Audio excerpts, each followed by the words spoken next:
नमस्कार, एमपी तक में आपका स्वागत है और मैं इस समय मौजूद हूँ झाबुआ के थांदला में। थांदला विधानसभा झाबुआ जिले की राजनीति में काफ़ी अहम रही है। इसी विधानसभा से कांतिलाल भूरिया ने अपनी सियासत की शुरुआत की थी और एमपी तक विधानसभा चुनाव के पहले कांग्रेस और बीजेपी की चुनाव में तैयारी क्या है, 3 साल के सरकार के प्रदर्शन से कितना लोग खुश हैं या क्षेत्रीय विधायक का जो प्रदर्शन है उसके बारे में लोग क्या सोचते हैं, हम बात करेंगे। मेरे इस साइड आप देख रहे हैं, यहाँ मौजूद हैं बीजेपी के लोग जो यहाँ हमसे बात करेंगे और इस तरफ जो आप दाईं तरफ देख रहे हैं ये कांग्रेस के स्थानीय नेता मेरे साथ में हैं और यहाँ पर आम आदमी पार्टी की आमद भी आपको दिखाई दे रही होगी। अब चूंकि केंद्र और राज्य में बीजेपी सत्ता में है और एक तरीके से ड्राइविंग सीट पर सवार है, तो शुरुआत हम बीजेपी से करेंगे। मेरे साथ है विश्वास सोनी जी, बीजेपी के बड़े नेता हैं। विश्वास जी, 3 साल में कांग्रेस हमलावर है कि बिजली, पानी, सड़क, रोजगार कुछ नहीं मिला। कांग्रेस का ये दावा पूरी तरह से झूठा है।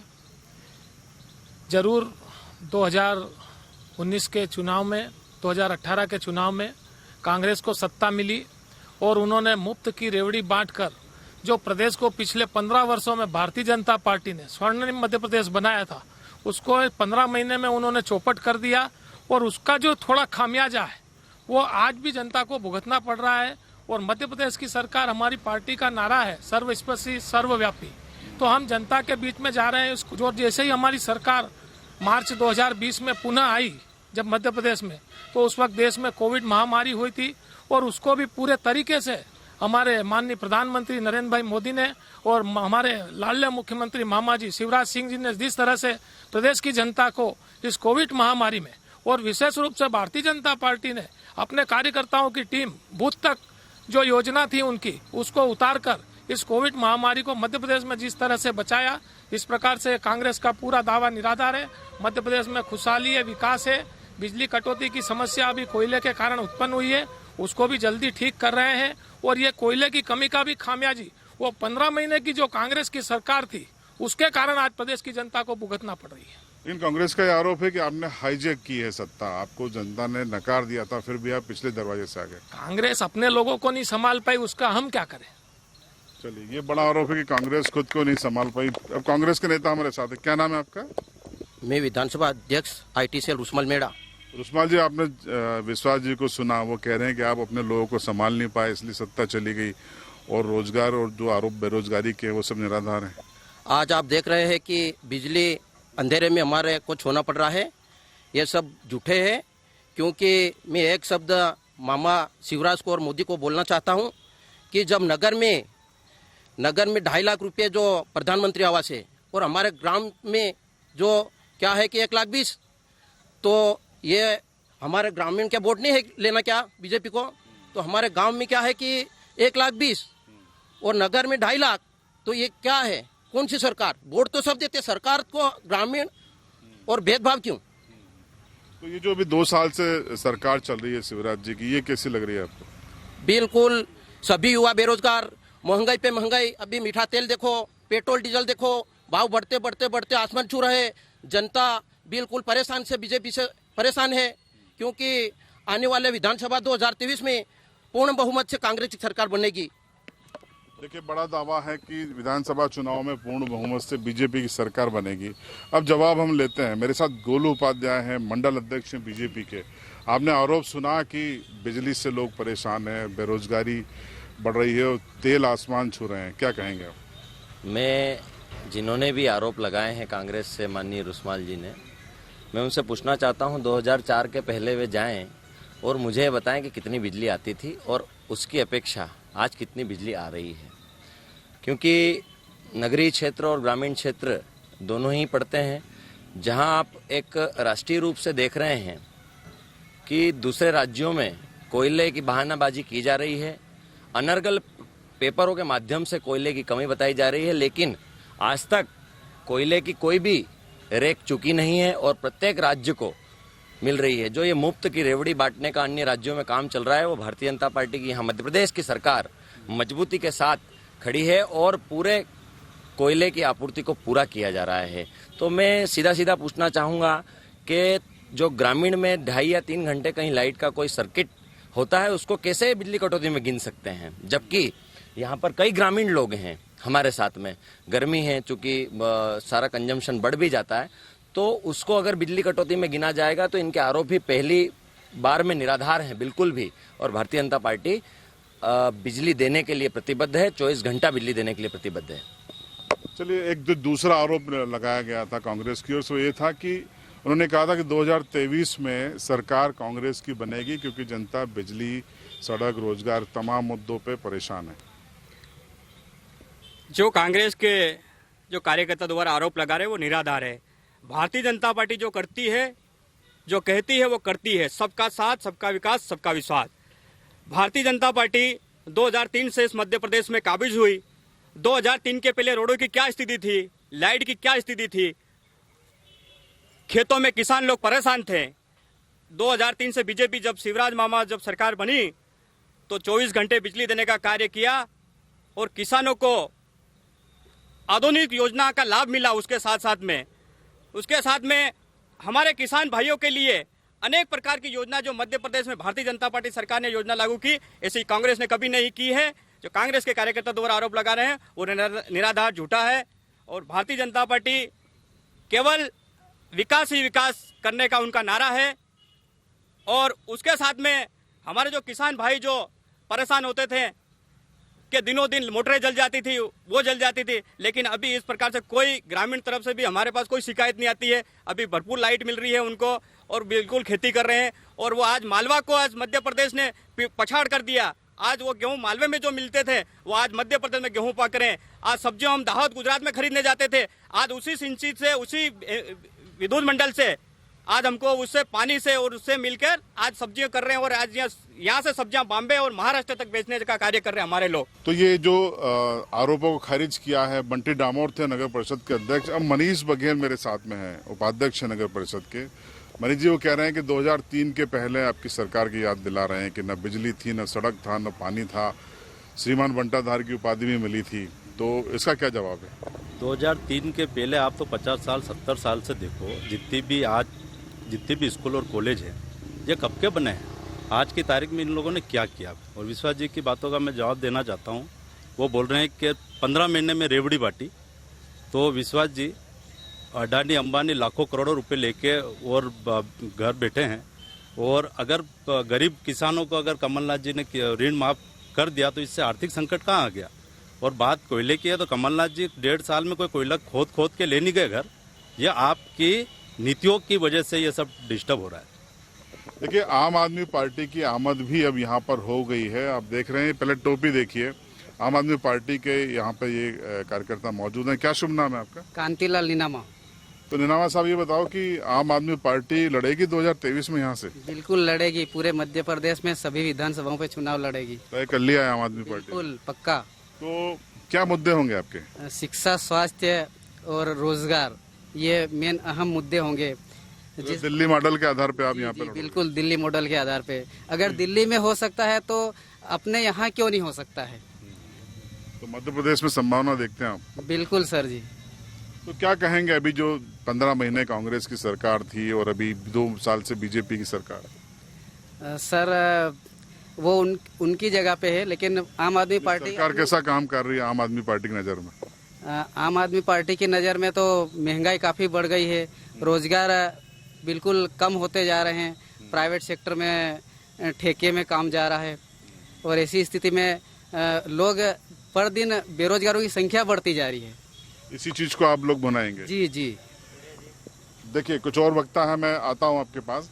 कांग्रेस से कुछ और सवाल करेंगे। संगठन आपका जमीन पे नहीं है, विपक्ष के रूप में आप जनता के मुद्दे सड़कों पे नहीं उठा पाते। आपके नेता ट्विटर पर और फेसबुक पे ही विपक्ष की भूमिका निभाते हैं, ये आरोप अक्सर लगते हैं। क्या कहेंगे? आप देखना 2023 में हम पूर्ण बहुमत से सरकार बनाएंगे और हमारा संगठन ग्रामीण में बहुत स्थिति मजबूत है। आज चुनाव हो तो ही पता चलेगा कि कांग्रेस कितनी मजबूत है। लेकिन जनता के मुद्दे विपक्ष के रूप में आप लोग क्यों नहीं उठाते हैं सड़क पे? उठा रहे, हम तो उठाएंगे। अभी चुनाव आए, अभी उठाएंगे। अब उठाएंगे आप? देखिए, संगठन की तैयारी इन्होंने बता दी। संगठन से एक सवाल है, फिर मैं आपसे करूंगा। आप बताइए, आप संगठन से जुड़े रहे हैं, संगठन कितना तैयार है, किस तरीके की योजना है 2023 के लिए आपकी?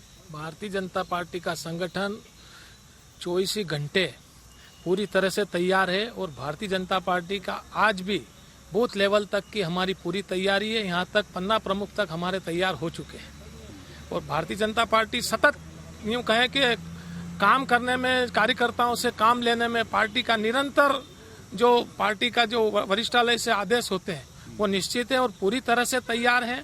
और कांग्रेस जिस प्रकार से आरोप लगा रही है, ऐसे है तो वो आंदोलन करें। वो आंदोलन क्यों नहीं करती कि आज बिजली नहीं है, पानी नहीं है? अगर ऐसी समस्या हो और आम जनता उनके साथ नहीं है और आम जनता और उनके नेता साथ नहीं होने का परिणाम है कि आज भारतीय जनता पार्टी की सरकार में फिर से लोगों में विश्वास है और लोग फिर से भारतीय जनता पार्टी को 2023 में मध्य प्रदेश में देखना चाहते हैं।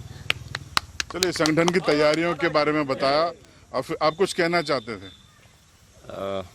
मनीष बघेल जी ने जिस प्रकार से कहा कि अडानी अंबानी को सब कुछ दे दिया, मुझे एक अशोक गहलोत का एक ट्वीट आज नजर आया। 10 मई के दिन उन्होंने किया है, इसको जरा सा आप जूम कर लीजिए। 2000 मेगावाट का बिजली संयंत्र जो कि अडानी रिज्यूनल एनर्जी पार्क राजस्थान को कीमतन भूमि आवंटन का निर्णय किया गया।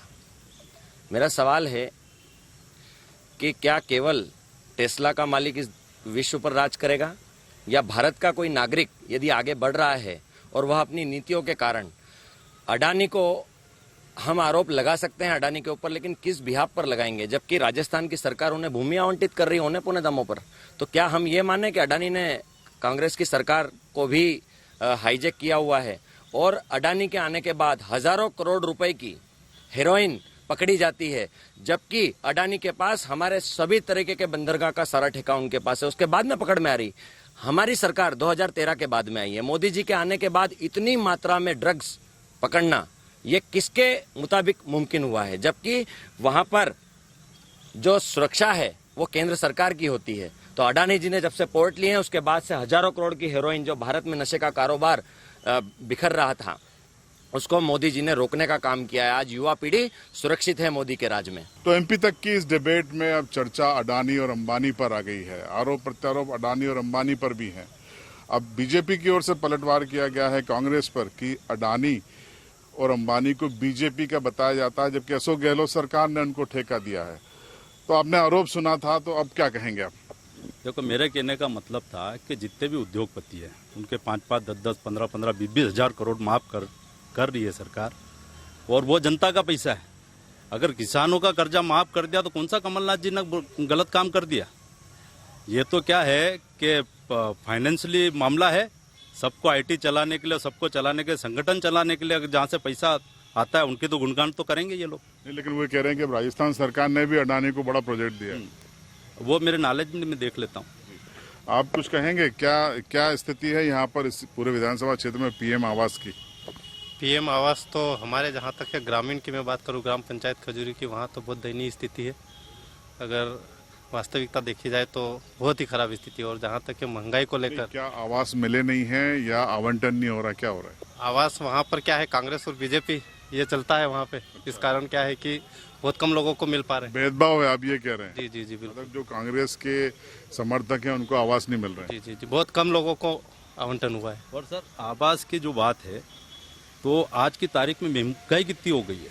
90 के आसपास सरिया हो गया, 450 के आसपास सीमेंट हो गई है। अगर वो 1,20,000 में मकान बनाना चालू करेगा तो उसको तो मेरे अंदाज से एक कमरा और लेटरिन बाथरूम भी नहीं बनेगा। आज ऐसी स्थिति, तो उसमें क्या है कि सरकार को सब्सिडी देनी चाहिए, रेत में सब्सिडी देनी चाहिए। आज 5,000 से कम में ट्राली नहीं मिल रही रेत की, और ट्राली अगर हमारे गांव वाले लेके जाते हैं तो पकड़ लेते हैं भैया, माइनिंग और ये सब चीज़ें, बहुत सारी परेशानी है। तो महंगाई तो है ही। चलिए, इसका जवाब बीजेपी से लेंगे। अध्यक्ष नगर परिषद के हमारे साथ में है। देखिए, सीधा आरोप कांग्रेस का ये है कि शहर और गांव में आवंटन में भेदभाव है। शहरों में आप 2,60,000 रुपए दे रहे हैं, गांव में 1,20,000 दे रहे हैं। क्या है कि 2014 के पहले कांग्रेस की गवर्नमेंट थी, मनमोहन सिंह की सरकार थी, लेकिन हमारे 2014 में हमारे देश के प्रधानमंत्री यशस्वी माननीय मोदी जी बने, तो उन्होंने कहा कि ग्रामीण क्षेत्र में कच्चे झोपड़े जो देखे उन्होंने, चुनाव प्रचार में रैलियों में गए तो उन्होंने देखा कि गरीब झोपड़े में पड़े तो इनको प्रधानमंत्री आवास दिया जाए। तो उन्होंने 1,35,000 का प्रधानमंत्री आवास स्वीकृत करा, उसके बाद 15,000 रुपये उसको शौचालय का देने का साथ में कार्य किया। नगर में 2.5 लाख का जो दिया वो नगरीय क्षेत्र का मामला था, इसलिए नगर में 2.5 लाख का दिया। ग्रामीण का 1,35,000 और 15,000 शौचालय के, और नगर में 2,35,000 प्रधानमंत्री आवास के और 15,000 शौचालय के, यूं करके 2.5 लाख रुपए दिए जा रहे हैं। इसमें कोई भेदभाव नहीं हो रहे हैं। जो भी अरगल बयान जो आरोप लगा रहे हैं, इनकी सरकार थी, इन्होंने कभी 70 साल देश को लूटा, इन्होंने 1 रुपए की कभी योजना बनाई हो तो बताए। ये हमारे देश के प्रधानमंत्री बने, उन्होंने प्रधानमंत्री योजना बनाई, ना कि उन्होंने मोदी जी के नाम से बने। केवल उन्होंने प्रधानमंत्री आवास के नाम से दिया। ग्रामीण वालों को भी दे रहे हैं, नगरीय वालों को भी दे रहे हैं, सबको दे रहे हैं। सबका साथ, सबका विकास, सबका विश्वास, किसी के साथ भेदभाव नहीं कर रहे। अलगन बयान लगा रहे। ये पहले खुद आरोप लगाने वाले अपने करीबान में झांक के देखे, इन्होंने 70 साल क्या किया। किसी लोगों को एक इंदिरा आवास के नाम से दे रहे थे 25-30 हजार की, उसमें खाली उसमें लिपापोती करते थे। लेकिन आज वो छत दिख रही के प्रधानमंत्री आवास, ग्रामीण में देखो प्रधानमंत्री आवास, नगर में देखो प्रधानमंत्री आवास। आज हम दावे के साथ बोल सकते हैं कि हमारी सरकार ने प्रधानमंत्री आवास ग्राम पंचायतों में आज 2014 से लगा के आज लाखों मकान दे दिए इस थानला विकास खंड में। और नगर पंचायत में जब से मैं 2017 से नगर पंचायत अध्यक्ष बना तो 245 मैंने जितने में मंजूर करे थे और 504 अभी मैंने करे। उनमें से 400 लोगों के खाते में राशि आ गई और 100 लोगों की और बाकी है, उनको भी अति शीघ्र जमा हो जाएगी। कुछ बता रहे हैं आप? 1 मिनट। मैं रुस्माल जी को बताना चाहूँगा कि इन सब मुद्दों के अलावा आपने जो बातें रखी, आप कभी आयुष्मान कार्ड जैसी महत्व योजना पर बात क्यों नहीं करते हुए खजूरी से आते हैं। खजूरी के अंदर 940 आयुष्मान कार्ड अलॉटेड हैं, जिसमें से 816 आयुष्मान कार्ड बन चुके हैं। क्या किसी गरीब को 5 लाख का इलाज मुफ्त मिला, ये उसकी तारीफ भी नहीं कर पा रहे हैं, क्योंकि इनकी खीज है। इन लोगों ने 70 वर्षों में किसी को एक ईंट का टुकड़ा तक नहीं दिया है, और जब लोगों को मिल रहा है तो इनको ये तकलीफ हो जाती है कि इस व्यक्ति को रहने के लिए मकान दिया तो इन्होंने क्यों दिया, हम क्यों ना दें। मैं कांग्रेस की सरकार से एक बात और पूछना चाहता हूं कि गरीब किसान का सोचते हैं, क्या कभी उनकी आय बढ़ाने पे सोचा गया? आज गेहूं का जो समर्थन मूल्य है वो जस्ट डबल है। कभी 800 रुपए हुआ करता था, आज 2200 रुपए गेहूं बिक रहा है। 13,000 रुपए के आसपास कपास बिकी है। जिस व्यक्ति ने कपास बोई है, आज शादियों का सीजन है, यहाँ कई व्यापारी खड़े, शादियों का सीजन है, भव्य रूप से हमारे जनजातीय समाज ने शादियां की है। मेरा सिर्फ इनसे ये कहना है कि अनर्गल आरोप लगाने की बजाय लोगों को भारतीय जनता पार्टी और नरेंद्र मोदी की सरकार और शिवराज सिंह जी की सरकार की योजनाओं का अमल करवाएं, लोगों का जीवन बनेगा। लेकिन अब आपसे सवाल है कि अगर इतनी उपलब्धियां हैं तो 31,000 वोटों से बीजेपी क्यों हार गई थी? मेरा कांग्रेस से ये प्रश्न है कि आज से 4 साल पहले जो विधानसभा के चुनाव हुए थे और उसमें कांग्रेस ने एक नारा दिया था कि और एक वादा किया था कि आप हमें वोट दीजिए, हम आपका कर्जा माफ करेंगे। तो उस वादे पे यहाँ की विधानसभा में करीब 90-98 हजार लोगों ने कांग्रेस के पक्ष में वोट दिया और आज तक के इतिहास में करीब 30,000 रिकॉर्ड तोड़ वोटों से कांग्रेस के विधायक को यहाँ से जिताया।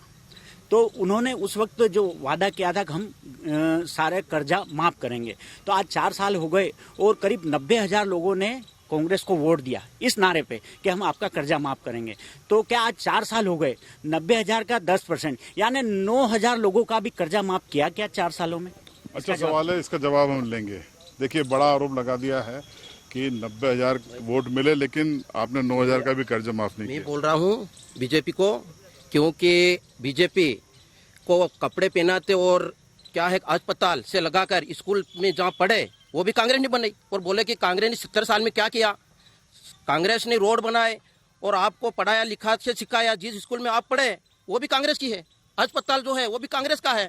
और क्या है कि मकान प्रधानमंत्री मोदी जी ने दिया, मोदी जी। तो हमारे क्या, मेरा ये सवाल है कि कांग्रेस सरकार के समय 70,000 जो हमारे इंदिरा आवास थे वो नाम बदल दिया, प्रधानमंत्री का दिया, तो उसमें बड़ी बात कौन सी? महंगाई भी बढ़ी।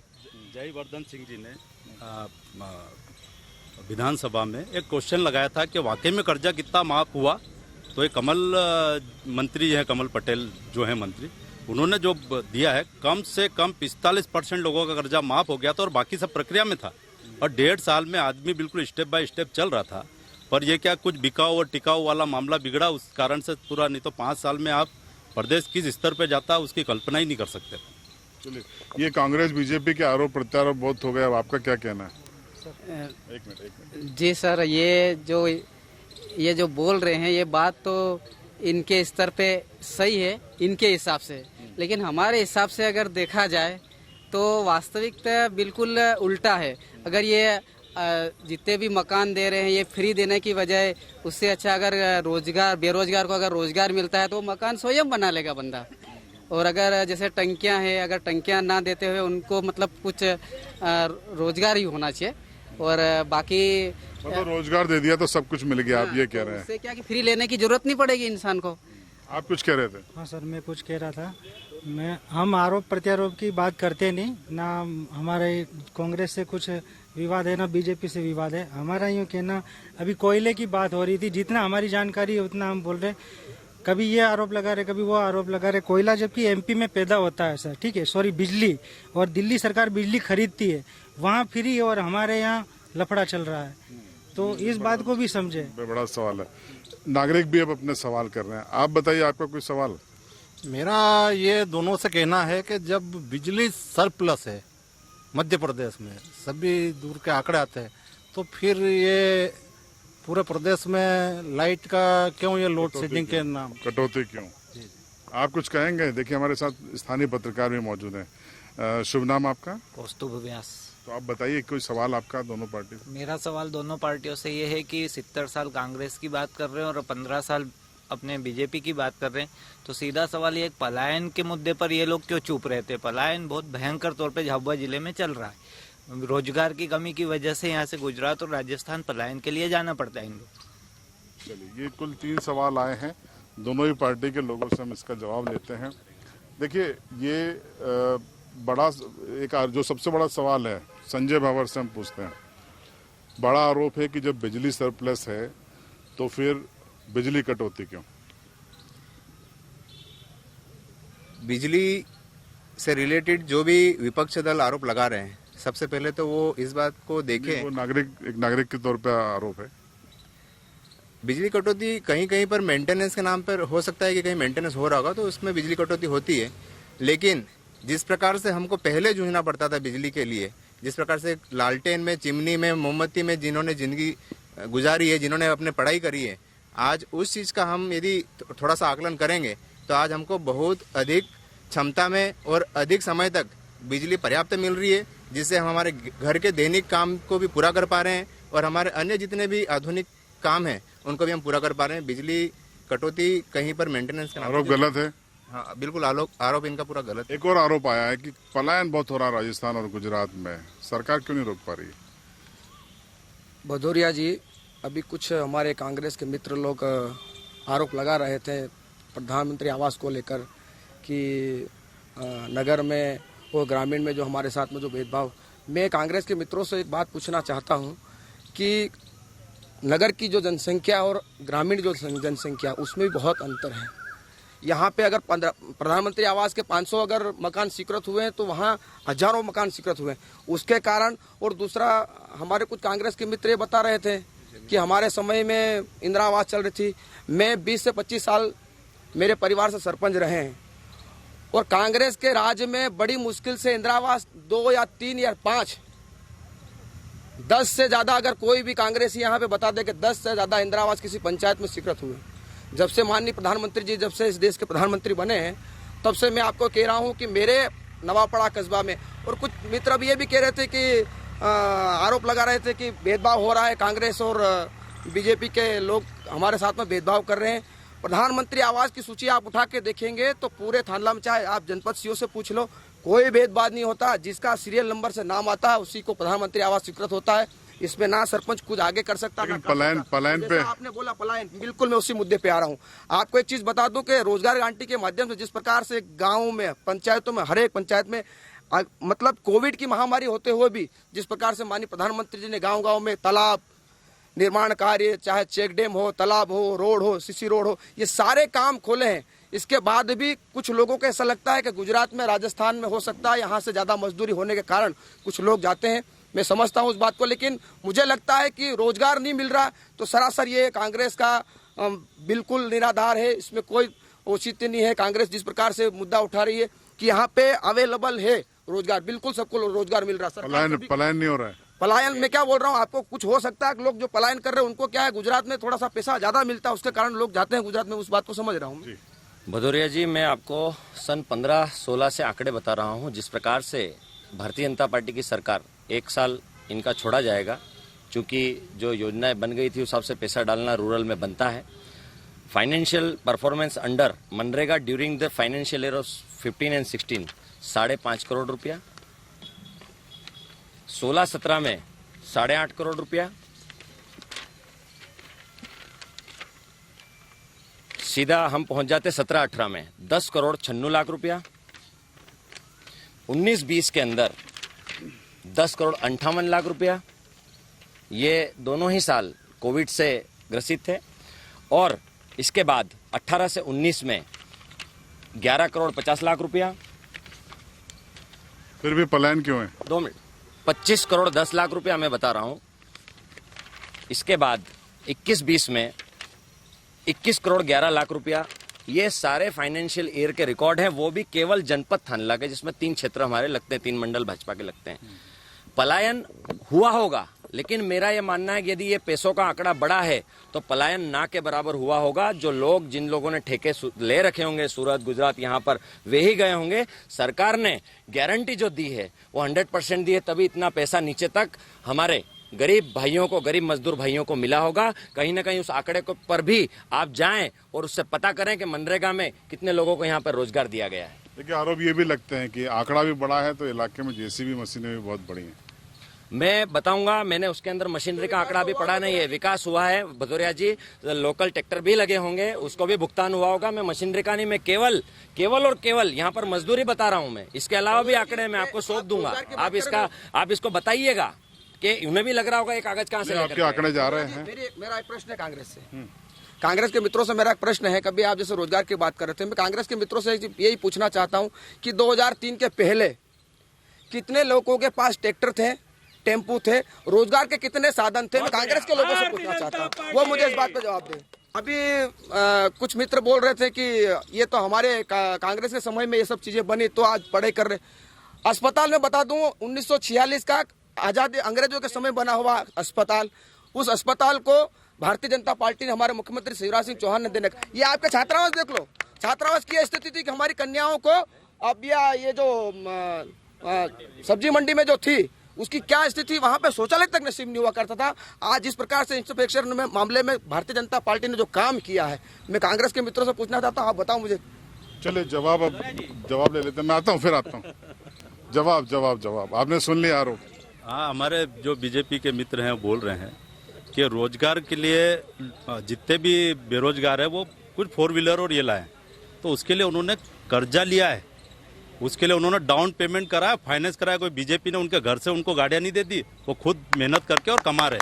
पहली बात। दूसरी बात है कि ये अभी आंकड़े जो दिखाए, पैसों के आंकड़े, आप पूरे पंचायतों में घूम जाओ, अगर एक भी तालाब आपको भरा हुआ मिल जाए, अपवाद 1-2 को छोड़ के। और यहाँ पे थानला में पहले 1 जेसीबी मशीन हुआ करती थी, आज 25 जेसीबी मशीन और 4 पोकलेन है। नहीं, वो इसको विकास बता रहे हैं। हाँ, तो यही विकास है इनका। ये एक आदमी के 4-4, 5-5 जगह से मास्टर लगा के पैसे निकालने वाले लोग आज यहाँ पे विकास की बात कर रहे हैं। भैया बताइए। मेरा यूँ बोलना है कि कांग्रेस की सरकार में भाव क्या था, आज मैं दुकान से लाता हूँ 10 रुपये का पाउच 30 रुपये में दे रहे।